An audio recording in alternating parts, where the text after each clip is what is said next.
Have you ever felt like you were alive, yet empty inside? Waking each morning with a weary body, a foggy mind, and a quiet sense that today will be just like yesterday. Dull, unmotivated, disconnected. It's not because you're weak. It's not because you're broken. It's because your nervous system is running low on something small, yet absolutely essential. Dopamine. Dopamine is not merely the chemical of pleasure. It is the spark of will. It is the reason you rise, focus, work, and find joy even in the simplest moments. But in this modern world, saturated with screens, pressure, and effortless temptations, dopamine is quietly depleted, and as a result, we drift away from ourselves. The good news is, you don't need medication. You don't need a life overhaul. You only need to return to simple but profound habits, the very things Stoic philosophy emphasized over 2,000 years ago. Not to chase happiness, but to return to balance. 1. Move. Even just a little. On days when your spirit is stagnant, the first thing you tend to lose is movement. The body lies still, the mind feels heavy, and you convince yourself that you need more time to regain energy. But here lies the paradox. Energy doesn't come first. It doesn't appear out of nowhere to push you into action. It is action, especially gentle movement, that awakens the dormant energy within. Dopamine, the neurotransmitter that drives motivation and purpose, doesn't arise from lying down and thinking about change. It appears when you begin to do something, however small. A walk in your yard, a stretch in your chair, a stroll around the block. These seemingly insignificant acts are in fact biological nudges pulling you out of inertia. Because dopamine doesn't require a marathon or a perfect workout. It only needs you to begin moving. In a world obsessed with performance, movement is often tied to a specific goal. How long you work out, how many calories you burn, or what body shape you achieve. But the body doesn't need numbers to feel better. It needs rhythm. It needs you to return to what's most natural. Footsteps, breath, the wind on your face, or light filtering through the trees. When you step outside with no agenda but to feel, you're not just exercising, you're reconnecting with yourself. What's interesting is, when we feel sad, anxious, or hollow, the last thing we want to do is get up and move. Every cell in your body seems to pull you toward stillness, toward a screen, or into withdrawal. But that precise moment, when you feel like you have nothing left, is when you need movement the most. Not to achieve anything, but to restart the flow of dopamine, the current that helps you feel in control of your life again. The ancient Greeks understood this long ago. One of the earliest Stoics, Cleanthes, was not just a philosopher, but a manual laborer. He worked with his body through the night, hauling water up hills to nourish both his muscles and his spirit. For him, movement was never separate from wisdom. It was the path to clarity. And you can practice this too, without any lofty philosophy, just by standing up. Picture this. You're sitting at your desk, mind numb from a stream of unresolved decisions, browser tabs multiplying while you're nowhere truly present. Instead of forcing yourself to push through, stand up. Walk for 5 minutes around the house. No phone, no podcast, just you and your steps. Chances are, what you're looking for isn't buried in the words on your screen, but in the quiet space between footsteps. And the best part? You don't need to wait for motivation to begin. You only need to allow yourself to start. Slowly, gently, honestly. Because life doesn't demand that you blaze. It simply asks that you keep moving, keep showing up. And sometimes, one small movement is the answer to a day that feels impossible. 2. Sleep as if you're rebuilding yourself. We often speak of success, productivity, and alertness as if they stem solely from discipline, willpower, and the ability to endure pressure. Yet few realize that the roots of clarity and emotional stability begin not with what you do while awake, but with how you sleep each night. Sleep, when truly respected, isn't just rest. It's a ritual of repair, where your brain performs its most vital work, rebuilding you from within. As you slip into deep sleep, your brain doesn't rest. It begins a cleansing process, resolving unprocessed emotions, stabilizing hormones, and most importantly, restoring your neurotransmitter systems, including dopamine. If you often feel tired, impulsive, impatient, or inexplicably low during the day, the cause may not be your mood, but the quality of your sleep. Dopamine cannot do its job if your brain isn't given time to recharge. And there's no shortcut to this. You can't replace true rest with caffeine or manufactured motivation. We live in an era that disrespects sleep.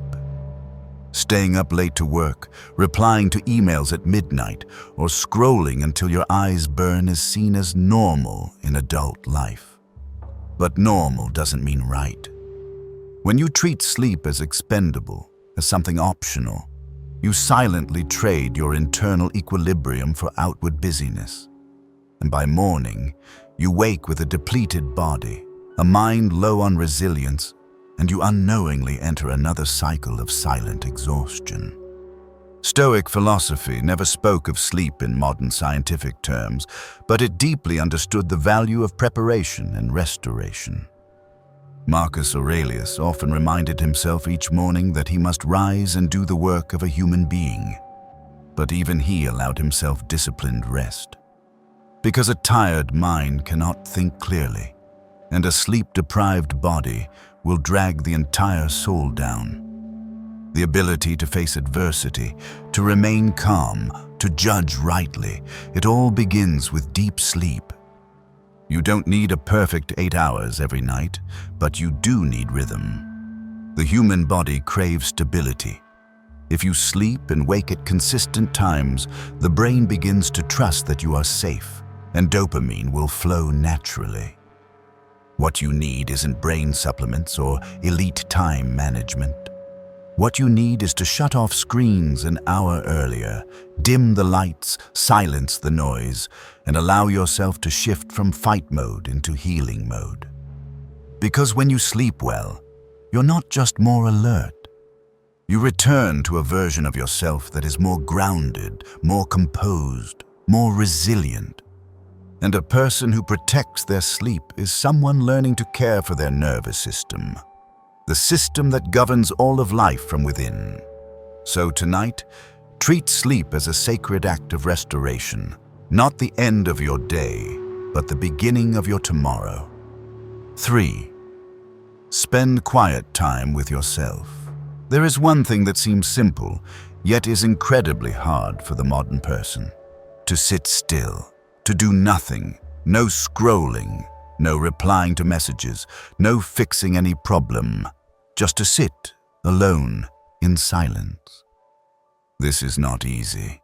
We've grown used to noise, the noise of work, of notifications, of unending thoughts, and so silence has become unfamiliar, even frightening.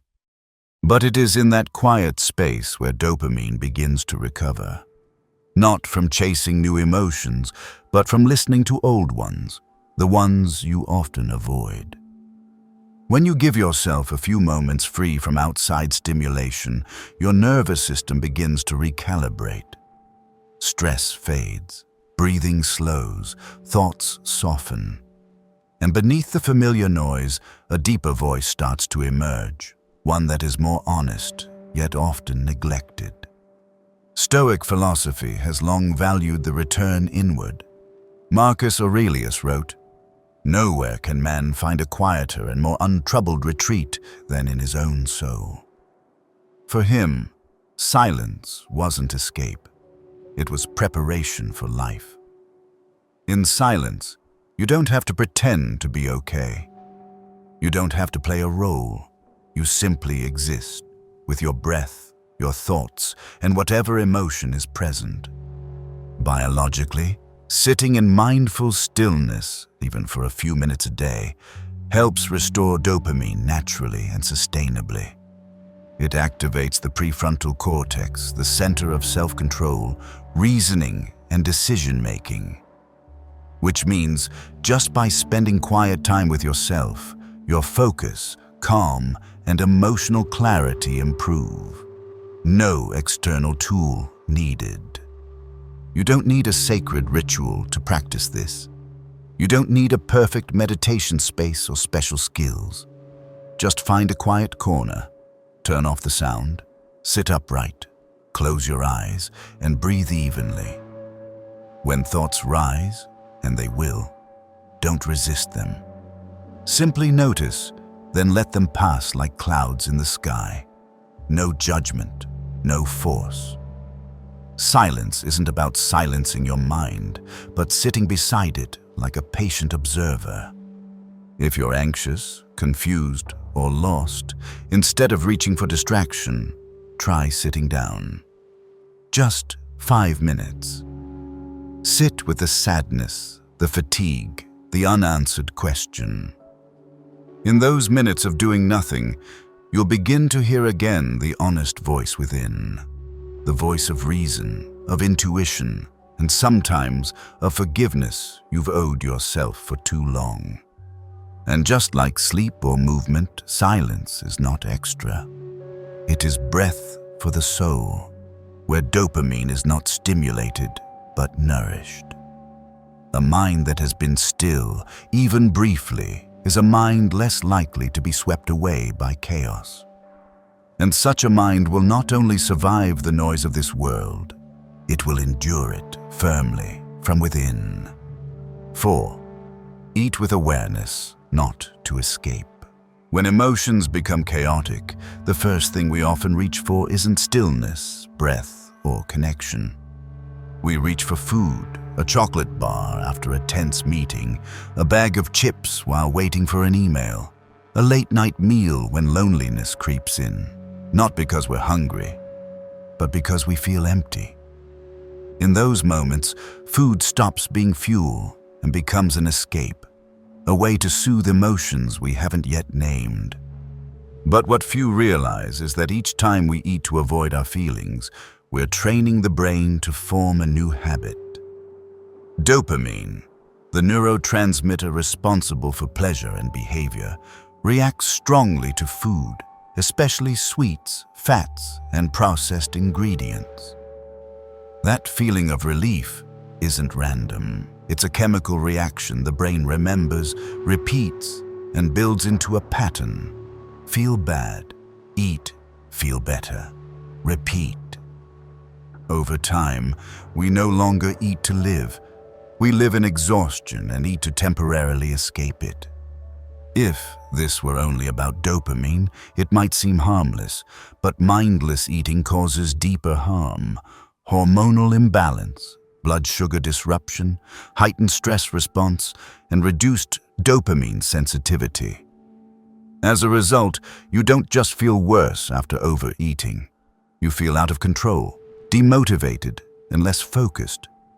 Each time you hit the reward key with food during emotional distress, you're reinforcing a cycle the nervous system finds harder and harder to exit.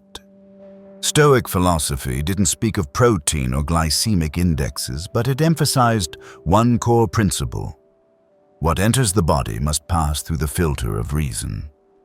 Seneca once wrote, "Drunkenness is not unconsciousness, it is deliberate madness." He wasn't only speaking of alcohol, but of any act that escapes the governance of reason, including emotional overeating. To the Stoics, eating was a moral act, a choice about what you use to nourish your mental state. Instead of eating on autopilot, Learn to observe yourself before opening the fridge or placing an order. Ask, am I truly hungry, or am I trying to fill an empty space? If possible, choose foods that naturally support dopamine, quality proteins, healthy fats, greens, nuts, and water. These won't spark instant excitement, but they help restore your brain and body over time, not just physically, but emotionally. Let each meal become an intentional act, not a reactive impulse. Sit down, turn off your screens, notice the colors of your food. Chew slowly, savor the taste. This isn't flashy wellness culture.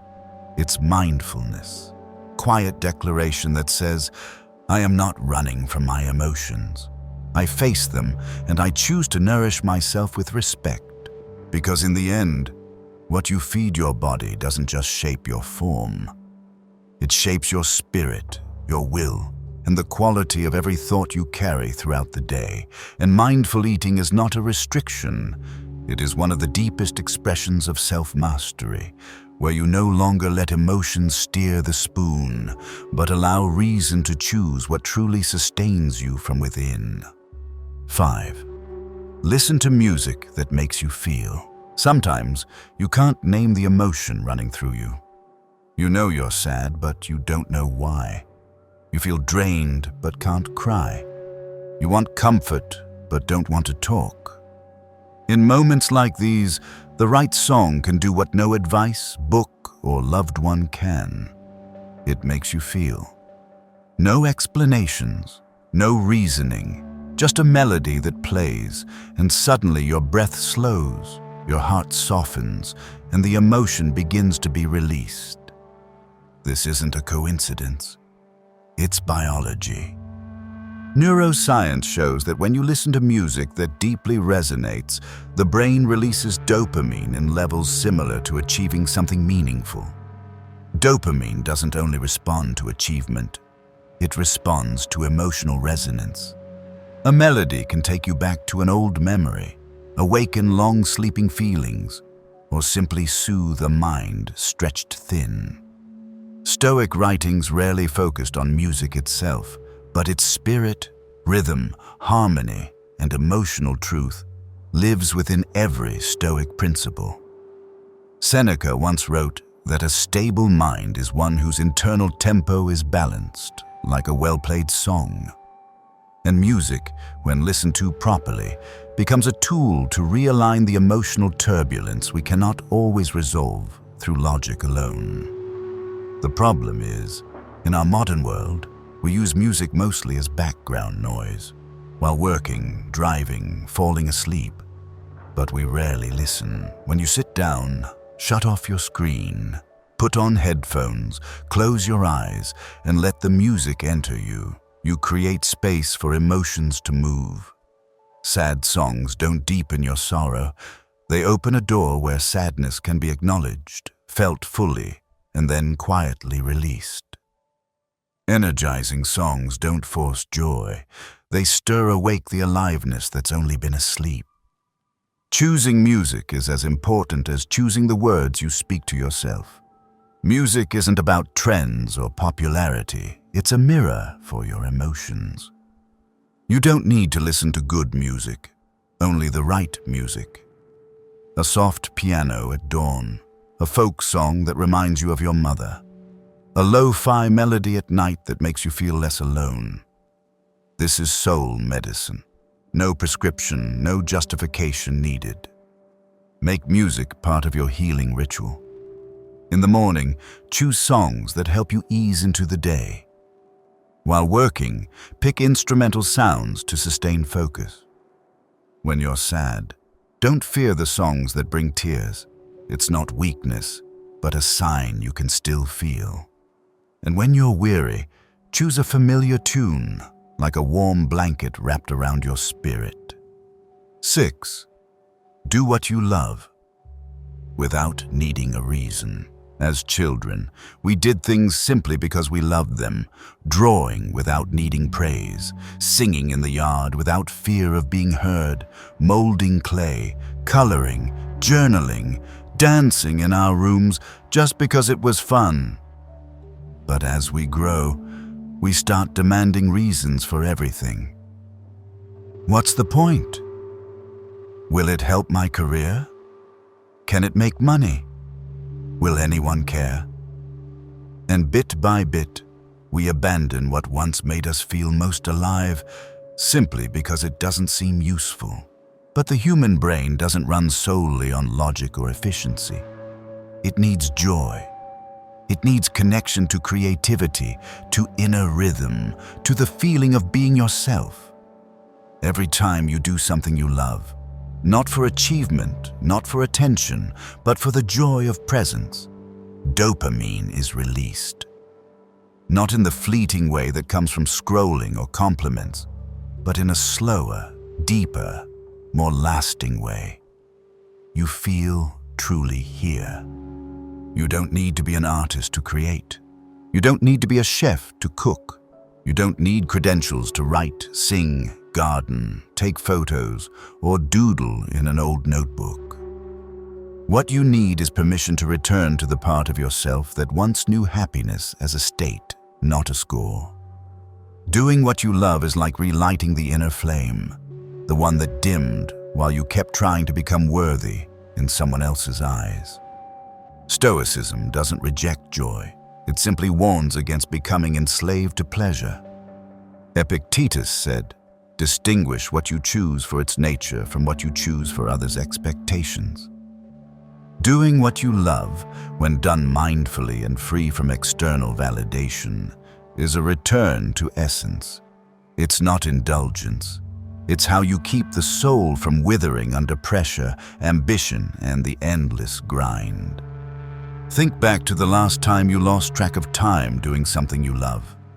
Maybe you wrote a few lines in a journal, rearranged your desk, shaped some clay, watered your plants, scribbled a poem, or practiced new chords on an old guitar. In that moment, anxiety and expectation faded. You didn't need permission. You didn't need an audience. You were simply yourself, alive, creative, at peace. This is the deepest healing dopamine can offer. Not the thrill of a goal achieved, but the quiet truth that you are living in alignment with your nature. And if you let that joy return each day, even for just 15 minutes, your entire mental state, willpower, and resilience will transform. 7. Let go of what you no longer need to carry. We often believe we're strong because we can endure much, carry heavy burdens, and keep walking despite inner exhaustion. And yes, endurance can help us survive many storms. But if you hold on to everything, the unspoken disappointments, the unmet expectations, the unacknowledged sadness, eventually, the weight you carry will be what pulls you under. Because not everything you carry is worth keeping. Tension doesn't live only in the mind, it lives in the body. In stiff shoulders, shallow breath, sudden irritability, and restless nights. Every repressed emotion, every unresolved pressure leaves its mark on your nervous system. And when they accumulate long enough, they don't just wear you out. They disorient you, make you reactive, and numb you to even the smallest joys. Dopamine, the chemical that brings ease, motivation, and balance, cannot flow freely when your inner world is clenched under the weight of too much strain. Letting go is not giving up. It is not weakness or failure. Letting go is an intentional act, a choice not to carry what no longer serves your clarity and peace. You don't have to resolve everything at once. Sometimes, letting go is simply a 10-minute walk without dragging thoughts along. It's placing your hand on your chest, taking a deep breath, and quietly saying, "I don't need to hold this anymore." It's writing your worry down so it no longer occupies your mind. It's crying, if needed, without calling yourself weak. In Stoic thought, Epictetus reminds us, it is not what happens that distresses us, but how we view it. If you cling to an emotion, a fear, or a pressure as if it defines you, you'll live inside it. But if you learn to observe it, name it, and then set it down, you'll realize you are not the burden you carry. You are someone learning to release it at the right time. Letting go is not a skill. It is a spiritual ritual you must train in daily. Before bed, ask yourself, what did I carry today that wasn't necessary? Maybe it was someone's criticism, a moment of frustration in conversation, an invisible expectation that you should do more, be better, never be tired. Set it down as gently as taking off a backpack after a long day. Your body knows how to restore. Dopamine will begin to flow again, and you'll feel lighter. Not because everything changed, but because you chose not to carry it all. You don't need to carry the world to prove your strength. Real strength lies in knowing what to hold and what to release. Every time you let go of something heavy, you create space for clarity, for return, for joy that's long been buried. And sometimes the quiet act of letting go, with no fanfare, no noise, is the first door back to yourself. Light, whole, and stronger than ever. 8. Let the sun touch your skin. There is something so simple we often ignore it. Though it's present every day, costs nothing, needs no technology, and asks for no effort. Sunlight. In the rush of work, indoor routines, fluorescent lights, blue screens, and packed calendars, modern life has pulled us away from the primal light that nourished our ancestors for millions of years. And when sunlight becomes something we merely pass by, not something we welcome, the mind begins to forget what life truly feels like. Sunlight is not just a physical element, it's a biological signal that resets your body's natural rhythm. When you're exposed to light, especially morning light, your body releases serotonin, the neurotransmitter that stabilizes mood, improves sleep, and calms the nervous system. It also helps activate dopamine, the hormone linked directly to motivation, wakefulness, and engagement with life. Just 10 to 15 minutes of direct natural light each morning can create a marked emotional and mental shift. But instead of stepping out onto the balcony or opening the window at sunrise, most of us reach for our phones. The first light to hit our eyes isn't sunlight, it's blue light from a screen. And that confuses the nervous system, disrupts circadian rhythms, and leaves us foggy, sluggish, and confused about why we're always low on energy, even after a full night's sleep. Your body doesn't need more caffeine.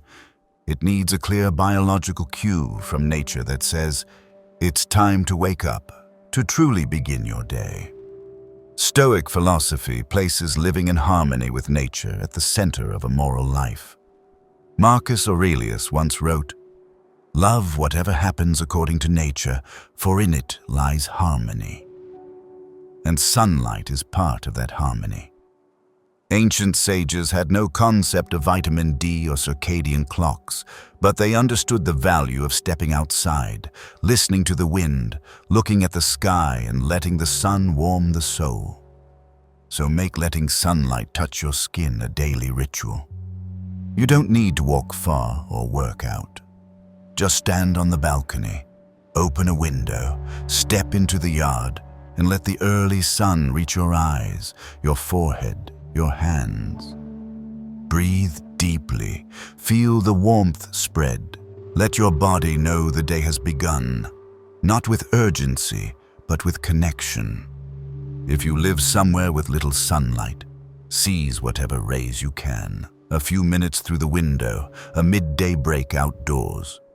It's not the light's intensity that matters, but your full presence in that moment. Leave your phone behind. Don't answer emails.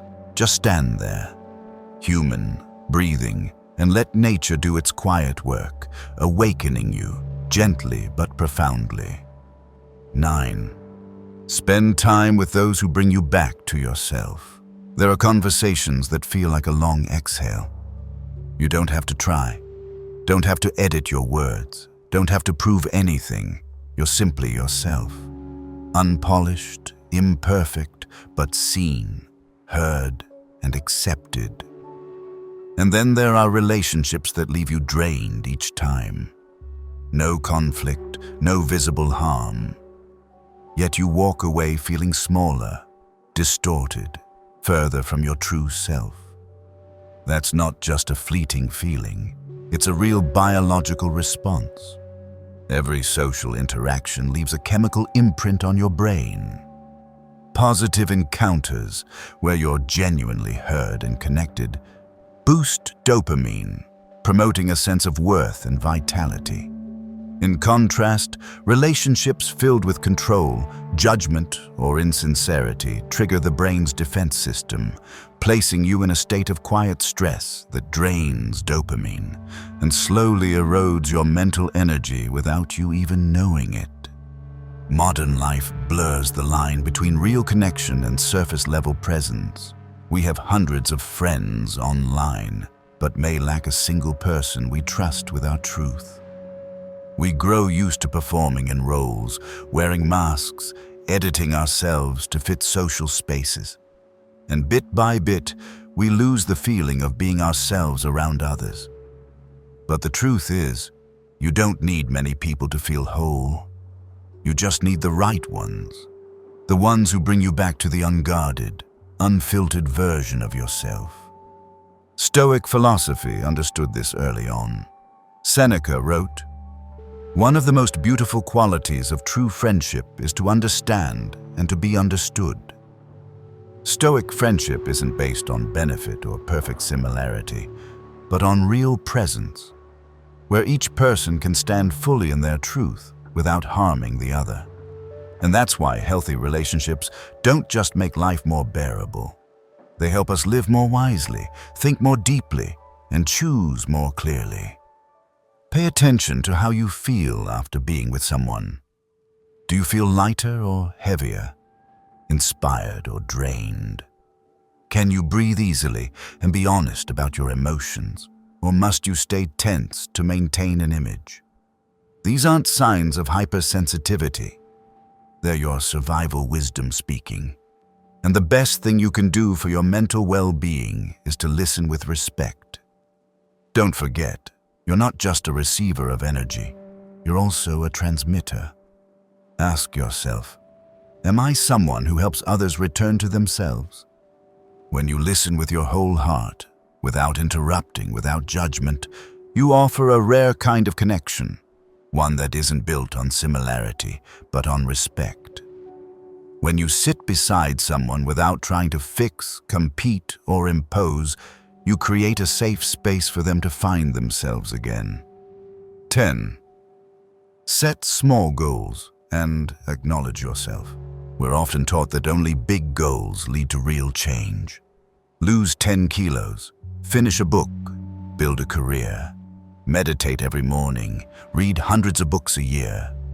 So we begin with excitement, push hard, do a lot, but soon earn out, feel disappointed, and quietly give up.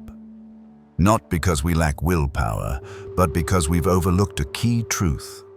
Dopamine isn't only triggered when you reach the finish line. It's activated every time you sense progress, even the smallest kind. When your goals are too big or vague, your brain doesn't know how to respond. It has no proof of success, no checkpoint to acknowledge effort, and therefore, no reason to release dopamine. But if you break the journey into specific, doable steps and pause after each to acknowledge it, dopamine acts like a loyal companion, encouraging you forward without pressure.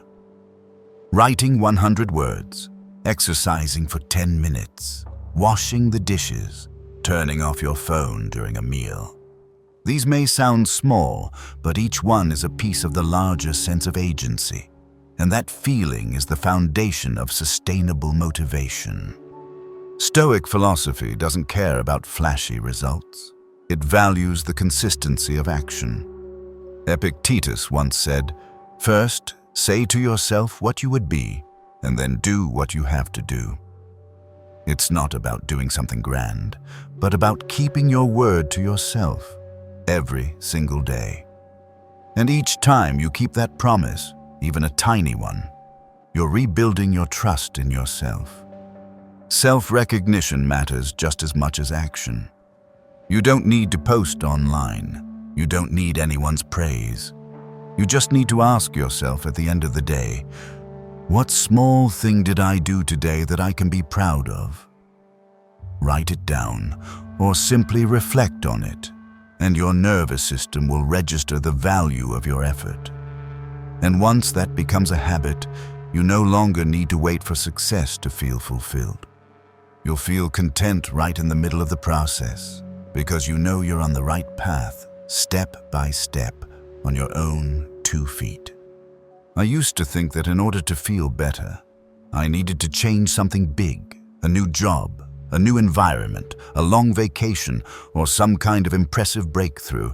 But then came a time when all those big solutions were out of reach, and I had no choice but to turn inward and ask myself, is there something smaller I can do today? And from that question, I began trying what seemed trivial. Turning off my phone for 10 minutes each morning, walking around the house after work, choosing a healthy meal instead of ordering takeout, writing down one thing I was grateful for before bed, or simply playing a sad song and letting the feelings move through me. To my surprise, it was these small things that brought the deepest change. Not because they solved my problems, but because they grounded me. They pulled me out of autopilot and reminded me that I still have the power to choose how I live, moment by moment. And the more I practiced, the more I realized that dopamine, or the inner spark of life, doesn't come from greatness, but from the ability to return to myself with honesty, bit by bit, without pressure, without judgment, just living, and living with the full awareness that I, too, am worthy of restoration. If you found this content helpful, don't forget to like, subscribe, and turn on the notification bell so you won't miss the next episodes. And remember, you don't have to become the best version of yourself. You only need to become the truest version, day by day, quietly and fully. See you in the next video.